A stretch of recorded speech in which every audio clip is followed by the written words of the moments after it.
కలుగును గాక. దేవుని వాక్యం ఇచ్చిన ప్రేమైన సహోదరి సహోదరులకు దేవుని నామమున శుభాభివందనములు తెలియచేయుచున్నాము.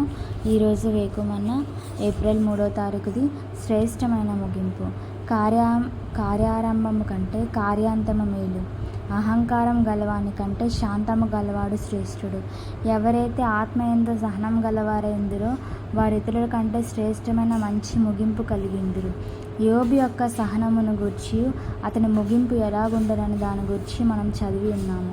సహించిన వారిని ధన్యులు అనుకుంటున్నాము కదా. మీరు యోబు యొక్క సహనం గురించి వింటిరి, ప్రభు యొక్క ముగింపును చూచితిరి. ఆయన ఎంతో జాలియు కనికరమును గలవాడని మీరు తెలుసుకొని ఉన్నారు. యోబు యొక్క సహనమును బట్టి అతని యొక్క ముగింపు ప్రభు యొక్క ముగింపు వలె నుండనని చదువుచున్నాము. ఇంకా ఎవరైనా దీనికంటే శ్రేష్టమైన ముగింపు కొరకు ఎదురుచూచెదరా? యోబు ఏ విధంగా మరణించునో మనం చదువుటలేదు, కానీ అతని ముగింపు మాత్రం ప్రభు యొక్క ముగింపు వలె నుండనని చదువుచున్నాము. ప్రత్యేకముగా అతని జీవితాంతం నందు ప్రభు ఎంతో జాలియు కనికరమును కనిపరిచిరి. ఇచ్చట తెలుపబడిన సహనమును ఒక విశేషమైన సహనమై ఉన్నది. ప్రభు రాక సమీపించుచున్నది గనుక మీరును ఓపిక కలిగి ఉండుడి. అందును బట్టి ఈ సహనము ఓపికతో ప్రభు యొక్క రాకడ కొరకు వేచి ఉండుటను చూచుచున్నది.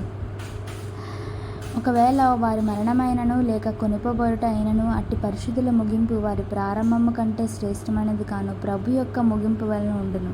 ఆయన రాకడ కొరకు మెలకువతోనూ సహనంతోనూ కనిపెట్టుకొని ఉండుటకు ప్రభు తానే మనకు కృప అనుగ్రహించును గాక. Praise the Lord. దేవునికి స్తోత్రం.